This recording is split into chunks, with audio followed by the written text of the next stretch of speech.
ਕਰਨਾਟਕ ਵਿੱਚ ਹਿਜਾਬ ਵਿਵਾਦ ਰੁਕਣ ਦਾ ਨਾਮ ਨਹੀਂ ਲੈ ਰਿਹਾ। ਇਸ ਕਾਰਨ ਕਈ ਥਾਵਾਂ ਤੇ ਪਾਬੰਦੀਆਂ ਲਾਗੂ ਕੀਤੀਆਂ ਜਾ ਚੁੱਕੀਆਂ ਨੇ। ਆਏ ਦਿਨ ਵਿਰੋਧ ਪ੍ਰਦਰਸ਼ਨ ਹੋ ਰਹੇ ਨੇ। ਸਿਟੀ ਬੈਲੂ ਵਿੱਚ ਵੀ ਔਰਤਾਂ ਦੇ ਹੱਕ ਦੀ ਆਵਾਜ਼ ਬੁਲੰਦ ਕਰਦੇ ਹੋਏ ਹਿਜਾਬ ਦਾ ਸਮਰਥਨ ਕੀਤਾ ਗਿਆ। ਇਸ ਮੌਕੇ ਤੇ ਕਈ ਸਿੱਖ ਆਗੂਆਂ ਨੇ ਹਿਜਾਬ ਨੂੰ ਮੁਸਲਿਮ ਔਰਤਾਂ ਦੇ ਮੌਲਿਕ ਹੱਕ ਦੱਸਿਆ ਤੇ ਹਿਜਾਬ ਦੇ ਸਮਰਥਨ ਵਿੱਚ ਇੱਕ ਜਾਗਰੂਕਤਾ ਰੈਲੀ ਵੀ ਕੱਢੀ ਗਈ।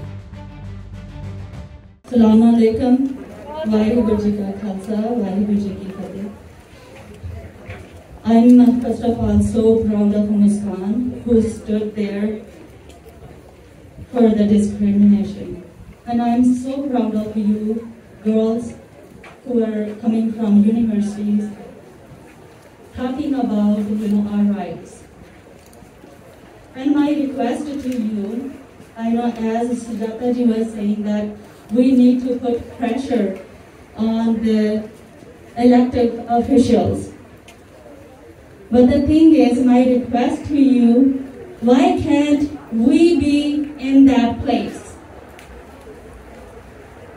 I know you are working hard, you are getting your education, but our place should be there where those policies are getting made. So please, make an effort, get into that place where our voice can be heard. Sorry, I pushed out, like I said, you have to say a few words, so I'm just going to cover a couple of things I missed last time, because actually when I talked about Modi, I forgot about other things, so I just remember now. So, one thing though, this fight is not alone yours. Being a member of Sikh community, we've been through this a lot too. If you recently remember, during farmers' protest, we were called Khalistani, we were called terrorists, the Sikhs beaten up by the BJP gundas everywhere. So we've been through this. This is not, but we are not going to give up. So we will win. As we did the farmers' protest, the farmers won. We will not give up. As we did for CA and RC time, we're going to do the same thing here too. We will not give up. So my request to all of you is, just don't think that you come here, show for 2 hours, this fight is done. We have to continue fighting unless we get the justice. We want justice. So one more thing is, through the media, I have one more request. So this is very important thing. I was reading in a newspaper that the Qatar country banned few Indian diplomats to come there. They're saying you are not allowed to come here because you are not treating Muslims well in India.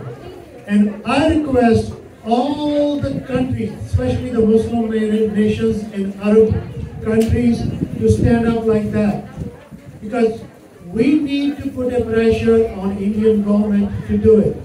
Sometimes I take for granted the rights that our country's constitution grants me. It bestows upon me the freedom of religion and the freedom to determine how I practice that religion. It doesn't matter if I choose to wear a bindi or a hijab. You can't force me to put it on or threaten me to take it off. As I've educated myself more about this issue, I have learned that the Constitution of India too grants the same rights to its citizens. Freedom of religion and the freedom and the right to profess and practice that religion. The hijab is an expression of faith for millions of Muslims, and the choice of whether a Muslim girl chooses to wear a hijab should rest with her and her alone. No one, and especially no government, should tell her what she should and shouldn't wear. It is upsetting to hear that girls close to my age are harassed for the way they dress. I personally choose not to wear hijab. Those girls in Karnataka do. And just because we live in 2 different countries, we should still receive the same rights that are guaranteed by each of our country's constitution. We are also going to do an email blast to all our elected representatives, and as part of that I need your favor, and I'm going to explain what it is and what we're going to do, and I will make the same announcement maybe 1 or 2 more times during the course of this program so that we get as many emails going. These emails are sent to the following folks, all Washington State elected representatives, both state level as well as at the federal level, Congress and senators, asking them to do two things. Of course, we are giving them the information in terms of what is happening and why it is a violation of fundamental rights. And the second is that we are asking them to write to the State Department to escalate it at the federal level and to also make a public statement in solidarity with Muslim women here and Muslim women in India. So that is the content of the email. And what I need you to do is open up your phones, open up the browser on your phone and type what I'm going to tell you.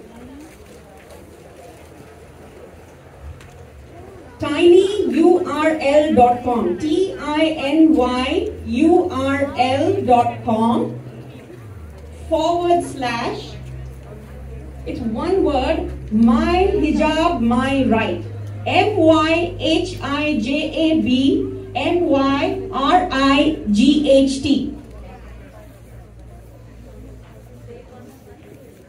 tinyurl.com / MYHIJAB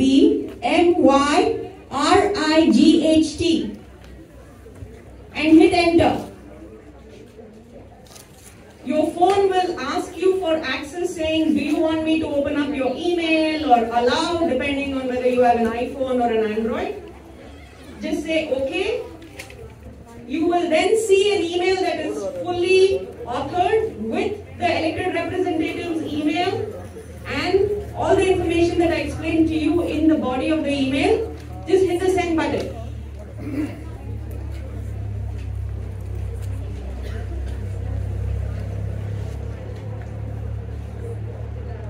Did it work? If it didn't work for anybody, please come find me backstage and I'll help you. And I'll make this announcement at least a couple more times so that we are all able to send an email to all our local elected representatives. Thank you very much. And next up we have Sister Ranjit from the Sikh community, who is also going to talk about her experiences and in solidarity with women wearing the hijab. When a survivor hears a barrage of media insults directed towards their faith and feels compelled to apologize for violent incidents that are unrelated or unconnected to their religious beliefs, their psychological space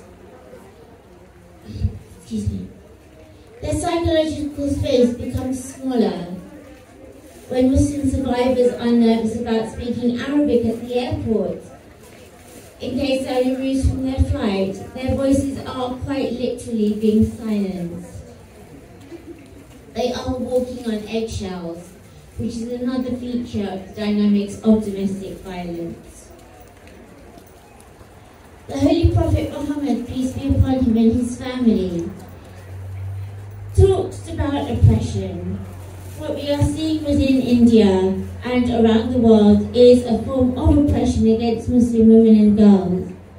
Prophet Muhammad, peace be upon him, told us that our duty is to stand up against oppression by supporting both the oppressed and the oppressor. We support the oppressed by standing up today in their favour, and we support the oppressor by trying to stop that oppression that they are enforcing. The Holy Prophet, peace be upon him, and his family also told us that if we see oppression, we should stop it by our actions and our words and within our hearts.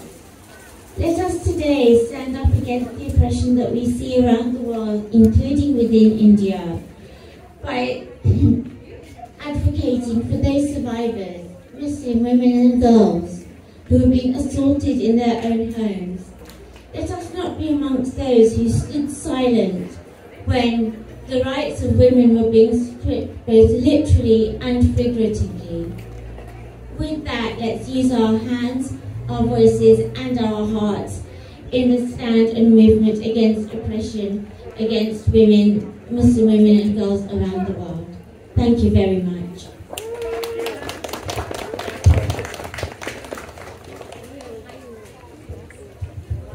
Next up, we have Imran Siddiqui from here in Washington. Can we have him up on the stage, please?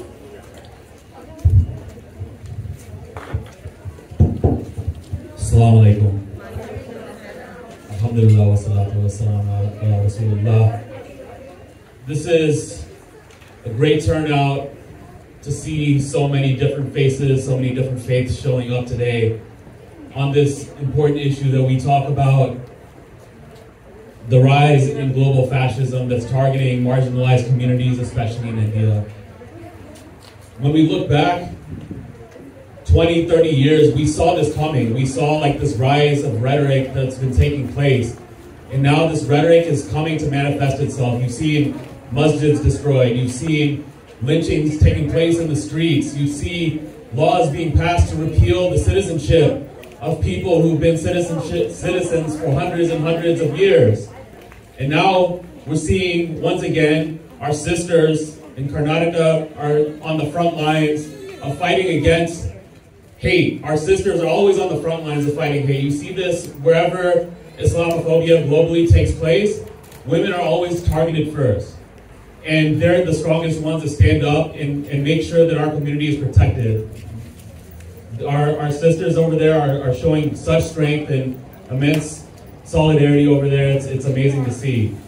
And when we look at what's happening here in the United States, hate that manifests itself over here, it doesn't discriminate between communities. Our Sikh brothers and sisters are being discriminated against. You know, you see so many hate crimes that are taking place over here. You saw a Gurdwara that was vandalized in Federal Way. You see 3 masajids that have been vandalized here in Washington State just in the past few months alone. So many different attacks on our communities. We stand as one community together. So we need to stand up as communities together in fighting global Islamophobia, because this is where this direction is going. No matter if this is happening in, to the Rohingya people in Myanmar, or if this is happening to the Uyghur people in China, or if it's happening to our Indian brothers and sisters, or to our brothers and sisters in Palestine, we must stand up against this hate. So that's why CARE Washington is here today, to make sure that we're standing up. We're going to use our voice here in Washington State to make sure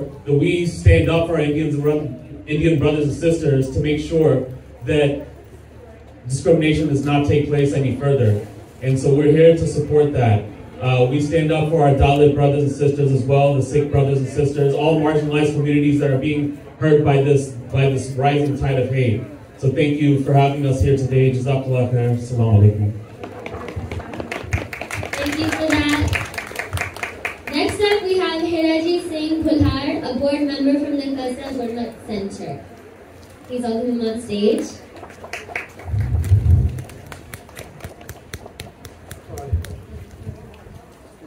Assalamu alaikum. Waheguru ji ka Khalsa, Waheguru ji ki Fateh.